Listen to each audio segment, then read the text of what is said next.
বারুইপুরে হিংসায় উস্কানিতে রাতভর পুলিশি অ্যাকশন, গ্রেফতার আরও 22। বারুইপুর কাণ্ডে এনকাউন্টারে মৃত অভিযুক্ত প্রভাস মণ্ডলের ময়নাতদন্তে 3 সদস্যের বিশেষ বোর্ড গঠন স্বাস্থ্য দপ্তরের।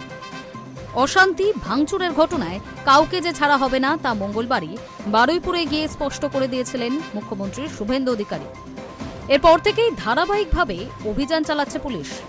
ঘটনায় রাতভর অভিযান চালিয়ে আরও 22 জনকে গ্রেপ্তার করে পুলিশ। পুলিশের ওপর হামলা, অগ্নিসংযোগ এবং পিটিএ খুনের অভিযোগে এই 22 জনকে গ্রেপ্তার করা হয়েছে। এর আগে বুধবার এহেন অভিযোগে 18 জনকে গ্রেপ্তার করে পুলিশ। জানা গিয়েছে, ধৃতদের জিজ্ঞাসাবাদ করে আরও বেশ কয়েকজনের নাম উঠে আসে তদন্তকারীদের হাতে। আর তারপরই রাতভর অভিযানে আরও 22 জনকে গ্রেফতার করা হয়। সব মিলিয়ে তাণ্ডবের ঘটনায় ধৃতের সংখ্যা বেড়ে 40। বারুইপুর কাণ্ডে এনকাউন্টারে মৃত অভিযুক্ত প্রভাস মণ্ডলের ময়নাতদন্তে 3 সদস্যের বিশেষ বোর্ড গঠন করল স্বাস্থ্য দপ্তর।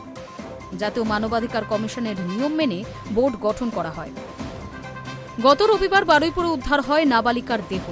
এরপরই দফায় দফায় উত্তেজনা ছড়ায় এলাকায়। প্রতিবাদের নামে চলে তাণ্ডব।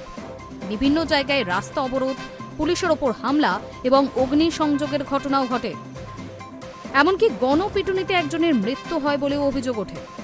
এরপরই মঙ্গলবার ঘটনাস্থলে যান মুখ্যমন্ত্রী শুভেন্দু অধিকারী। তিনি স্পষ্ট জানান, বারুইপুরের সক্রিয় মৌলবাদী ও দেশবিরোধী শক্তি। ভোটে যারা হেরেছেন তারা উস্কানি দিয়ে এই অশান্তি ঘটিয়েছেন বলেও মন্তব্য করেন তিনি। শুধু তাই নয়, অশান্তির ঘটনায় 200 জনকে চিহ্নিত করা হয়েছে বলে জানান মুখ্যমন্ত্রী। আর তারপরই শুরু হয় পুলিশের অ্যাকশন, চলে ধরপাকড়।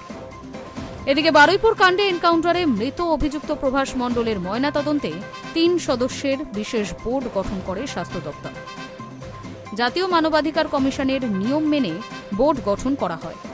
এই বোর্ডে রয়েছেন 3 সরকারি মেডিকেল কলেজের ফরেন্সিক মেডিসিন বিভাগের বিশিষ্ট চিকিৎসক। এছাড়া গুলির অবস্থান জানতে ডিজিটাল এক্স-রে করা হয় প্রভাসের। তারপরই কলকাতা মেডিকেল কলেজে ময়নাতদন্ত। প্রথমে প্রভাসের দেহ কাটাপুকুর মর্গে ময়নাতদন্তে পাঠানো হয়। তারপর তার দেহ পাঠানো হয় কলকাতা মেডিকেল কলেজে। জানা যায়, বুধবার ময়নাতদন্ত শুরুর আগে প্রভাসের দেহের ডিজিটাল এক্স-রে করা হয়। ঠিক কোথায় গুলি লেগেছে তা জানতে ডিজিটাল এক্স-রে করা হয়। Hi news network.